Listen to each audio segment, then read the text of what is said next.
ఇక్కడ చూస్తున్నారుగా రెండు భారీ అల్పపీడనాలు. ఒక అల్పపీడనం చేసిన నష్టాన్ని మనం మరవక ముందే మరొక భారీ అల్పపీడనం దూసుకొని వస్తూ ఉంది. ఆ అల్పపీడనం వల్ల కూడా మనకు భారీ వర్షాలు, కొన్ని ప్రాంతాల్లో అతి భారీ వర్షాలు ఖచ్చితంగా నమోదయ్యే అవకాశం అయితే అక్టోబర్ 1వ తేదీ నుంచి కనిపిస్తూ ఉంది. వీడియో ఎప్పటికప్పుడు చేసేదానికంటే ఒక 3-4 రోజుల ముందు చేస్తే ముందు జాగ్రత్త తీసుకుంటారనే ఉద్దేశంతో ఈ వీడియో చేస్తున్నాను. ఒకసారి గమనించుకోండి. Hi friends, welcome to our channel crazy దేవా ఫర్ యూ. మనం ఈ వీడియోలో ఆంధ్రప్రదేశ్ మరియు తెలంగాణ రెండు రాష్ట్రాల వాతావరణ సమాచారం తెలుసుకుంటాము. అదేవిధంగా మనకు అల్పపీడనం నుంచి వాయుగుండంగా మారి కొన్ని ప్రాంతాల్లో భారీ నుండి అతి భారీ వర్షాలు చూసాము. అది మరొక ముందే మరొక అల్పపీడనం బంగాళాఖాతంలో ఏర్పడే అవకాశం అయితే కనిపిస్తుంది. దానివల్ల కూడా ముఖ్యంగా భారీ నుండి అతి భారీ వర్షాలు కూడా నమోదయ్యే అవకాశం కనిపిస్తుంది. పూర్తి సమాచారం తెలుసుకుంటాము. మనకు సెప్టెంబర్ 29 నుంచి అక్టోబర్ 3-4 తేదీల వరకు వర్షపాతం ఏ విధంగా ఉంది అనే సమాచారం ఈ వీడియోలో తెలుసుకుంటాం. ఈ వీడియో చూస్తున్నప్పుడు మీకు ఉపయోగపడుతుంది అనుకుంటే తప్పకుండా ఒక లైక్ చేయండి. తోటి రైతులకు మిత్రులకు షేర్ చేస్తే వారు కూడా తెలుసుకునే అవకాశం ఉంటుంది. ఈ వాతావరణ సమాచారం మీకు ఉపయోగపడుతుంది అనుకుంటే మాత్రమే మన ఛానల్ని సబ్స్క్రైబ్ చేయడానికి ప్రయత్నించండి, లేకుంటే అవసరం లేదు. మీకు ఉపయోగపడుతుంది అనుకుంటే మాత్రమే సబ్స్క్రైబ్ చేయండి.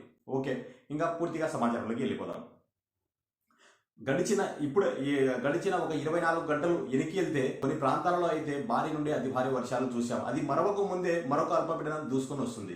ఈ నెల అంటే అక్టోబర్ 1వ తేదీ బంగాళాఖాతంలో ఒక బలమైన అల్పపీడనం ఏర్పడే అవకాశం అయితే ఖచ్చితంగా కనిపిస్తూ ఉంది. ఆ అల్పపీడనం వల్ల ముప్పు ఉందా లేదా అనేది ఒక్కసారి తెలుసుకుంటే, ఆ అల్పపీడనం వల్ల ముఖ్యంగా ఉత్తరాంధ్రలో, అదేవిధంగా మధ్యాంధ్రలో, అదేవిధంగా ఉత్తర తెలంగాణ, తూర్పు తెలంగాణలో మనకు ఈ వర్షాల ముప్పు అనేది ఖచ్చితంగా నమోదయ్యే అవకాశం అయితే కనిపిస్తుంది. ముఖ్యంగా ఉత్తరాంధ్రలో ఈ ప్రదేశాలలో కూడా మనకు దీని ఇంపాక్ట్ అనేది ఖచ్చితంగా నమోదయ్యే అవకాశం అయితే కనిపిస్తూ ఉంది. ఇది బంగాళాఖాతం నుంచి మన ఆంధ్ర తీరానికి దగ్గరకు వచ్చిన తర్వాత దీని యూటర్న్ తీసుకొని ఒడిస్సా, బీహార్, అదే ఉత్తరప్రదేశ్ వైపు వెళ్ళే అవకాశం అయితే కనిపిస్తూ ఉంది.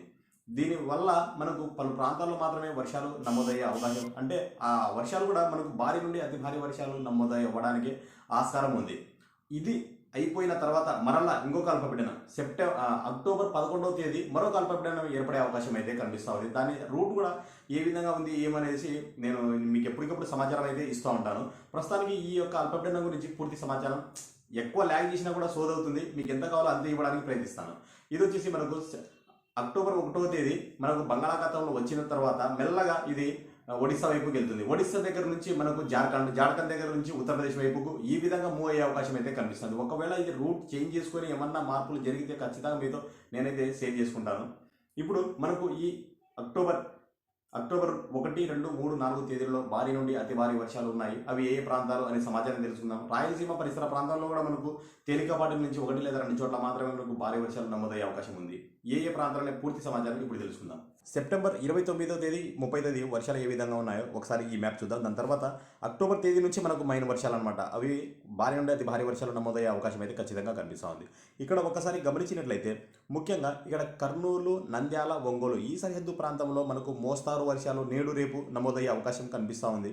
మోస్తారు నుండి 1 లేదా 2 చోట్ల మాత్రమే మనకు భారీ వర్షాలు కర్నూలు, ఇక్కడ మెయిన్గా నంద్యాల, ఒంగోలు ఈ సరిహద్దు ప్రాంతంలో నమోదయ్యే అవకాశం కనిపిస్తూ ఉంది. అదేవిధంగా కర్నూలు సరిహద్దు ప్రాంతంలో ఈ జిల్లాలో వచ్చేసి మనకు తేలికపాటి నుంచి మోస్తారు వర్షాలు, ఇక్కడ వైఎస్ఆర్ డిస్ట్రిక్ట్ కడపలో కూడా మనకు తేలికపాటి నుంచి మోస్తారు వర్షాలు నమోదయ్యే అవకాశం కనిపిస్తూ ఉంది.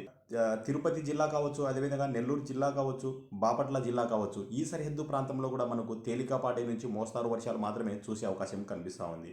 అదేవిధంగా ఇక్కడ అన్నమయ్య జిల్లా కావచ్చు, సత్యసాయి జిల్లా కావచ్చు, అదేవిధంగా అనంతపురము ఈ సరిహద్దు ప్రాంతంలో వచ్చేసి మనకు మోస్తారు ఇక్కడ దాదాపుగా వర్షాలు నమోదయ్యే అవకాశం అయితే కనిపించడం లేదు. ఒకవేళ ఉన్నా కూడా మనకు తేలికపాటి నుంచి మోస్తారు వర్షాలు మాత్రమే నమోదయ్యే అవకాశం కనిపిస్తూ ఉంది. ఇంకా మిగతా ప్రాంతంలో ఇక్కడ ముఖ్యంగా ఉత్తరాంధ్రలో, అదేవిధంగా మధ్యాంధ్రలో మనకు నమోదయ్యే వర్షాలు వచ్చేసి ఇక్కడ గుంటూరు, అదే విజయవాడ, ఏలూరు, ఎన్టీఆర్ డిస్టిక్, పల్నాడు ఈ సరిహద్దు ప్రాంతంలో కూడా మనకు తేలికపాటి నుంచి మోస్తారు వర్షాలు, మనకు 1 లేదా 2 చోట్ల మాత్రమే భారీ వర్షాలు నమోదయ్యే అవకాశం కనిపిస్తూ ఉంది.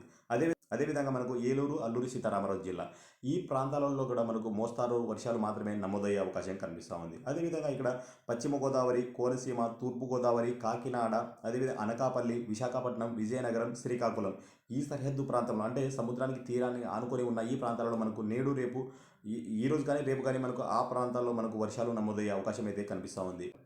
మోస్తారు నుంచి భారీ వర్షాలు ఖచ్చితంగా నమోదయ్యే అవకాశం అయితే కనిపిస్తుంది. కనుక కాస్త అప్రమత్తంగా ఉండండి. తెలంగాణలో ముఖ్యంగా ఇక్కడ జోగులాంబ, గద్వాలు, వనపర్తి, నగర్ కర్నూలు, నారాయణపేట, మహబూబ్ నగర్ ఈ ప్రాంతాలలో మనకు మోస్తారు నుండి భారీ వర్షాలు నమోదయ్యే అవకాశం అయితే ఈ 2 రోజుల్లో కనిపిస్తూ ఉంది.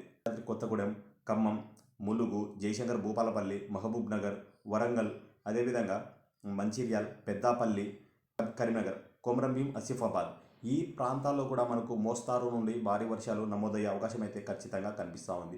ఈ భాగాలలో మనకు ఒకవేళ వర్షాలు తేలికపాటి నుంచి మోస్తారు వర్షాలు మాత్రమే ఈ ప్రాంతాలలో నమోదయ్యే అవకాశం అయితే కనిపిస్తూ ఉంది. ఇప్పుడు వచ్చేసి అక్టోబర్ 1వ తేదీ నుంచి 4వ తేదీ వరకు వర్షాలు ఏ విధంగా ఉంటాయో ఒకసారి తెలుసుకుందాము.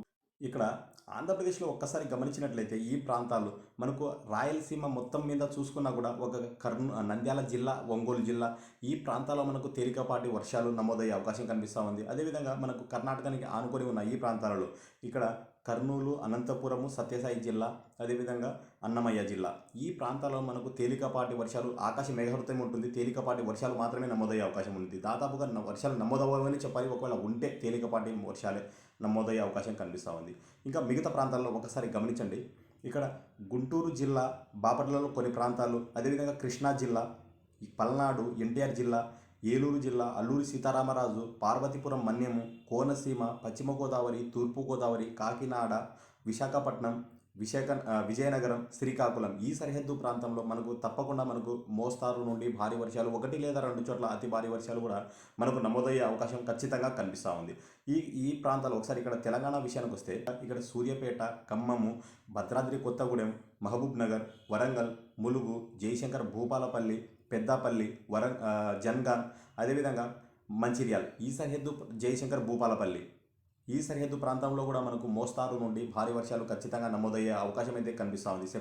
అక్టోబర్ 1వ తేదీ నుంచి 4వ తేదీ మధ్యలో ఈ ప్రాంతాల వారు ఖచ్చితంగా అప్రమత్తంగా ఉండండి. మనకు మరలా వర్షాలు నమోదయ్యే అవకాశం అయితే కనిపిస్తుంది. మరొక అల్పపీడనం వచ్చేసి మనకు అక్టోబర్ 11వ తేదీ ఏర్పడే అవకాశం కనిపిస్తూ ఉంది. దాని గురించి మీకు ఫర్దర్గా ఖచ్చితంగా అప్డేట్ అయితే ఇస్తాను. మిగతా ప్రాంతంలో వర్షాలు ఉండవా అంటే ఇక్కడ తెలంగాణలో మనకు వర్షాలు ఉంటాయి. తేలికపాటి నుంచి మోస్తారు వర్షాలు మాత్రమే నమోదయ్యే అవకాశం అయితే కనిపిస్తూ ఉంది. ఇక్కడ హైదరాబాద్ సరౌండింగ్ ఏరియాలో కూడా మనకు మోస్తారు వర్షాలు, అదేవిధంగా మిర్యాలగూడ, భద్రాద్రి కొత్తగూడెం, మేడ్చల్, సిద్దిపేట, జన్గాన్, రాజన్న సిరిసిల్ల, జగిత్యాల్, అదేవిధంగా నిజామాబాద్, నిర్మల్, ఆదిలాబాద్ ఈ సరిహద్దు ప్రాంతంలో కూడా మనకు మోస్తారు వర్షాలు నమోదయ్యే అవకాశం కనిపిస్తూ ఉంది. కామారెడ్డి, మెదక్, అదేవిధంగా సంగారెడ్డి ఈ సరిహద్దు ప్రాంతంలో కూడా మనకు మోస్తారు నుండి 1 లేదా 2 చోట్ల మాత్రమే మనకు భారీ వర్షాలు నమోదయ్యే అవకాశం అయితే కనిపిస్తూ ఉంది. కనుక అక్టోబర్ 1వ తేదీ నుంచి 4వ తేదీ కాస్తంత అప్రమత్తంగా ఉంటారనే ఉద్దేశంతో నేను ఈ వీడియో చేయడం అయితే జరిగింది. మరొక అల్పపీడనం కూడా మనకు ఈ అల్పపీడనం అంటే మనకు ఈ అక్టోబర్ నెలలో అక్టోబర్ 1వ తేదీ ఒక అల్పపీడనం, దాని తర్వాత అక్టోబర్ 11వ తేదీ మరొక అల్పపీడనం కూడా ఏర్పడే అవకాశం కనిపిస్తూ ఉంది. దీని గురించి నేను ఎప్పటికప్పుడు మీకు అప్డేట్ అయితే ఇస్తూ ఉంటాను. నేను చెప్పి ఈ విధానం మీకు ఉపయోగపడుతుంది అనుకుంటే మాత్రమే మన ఛానల్ని సబ్స్క్రైబ్ చేయడానికి ప్రయత్నించండి. వీడియో నచ్చితే ఒక లైక్ చేయండి. తోటి రైతులకు, మిత్రులకు షేర్ చేస్తే వాళ్ళు కూడా తెలుసుకునే అవకాశం ఉంటుంది. Thank you for watching this video. మరొక మంచి అప్డేట్తో మళ్ళీ కలుద్దాం. Thank you.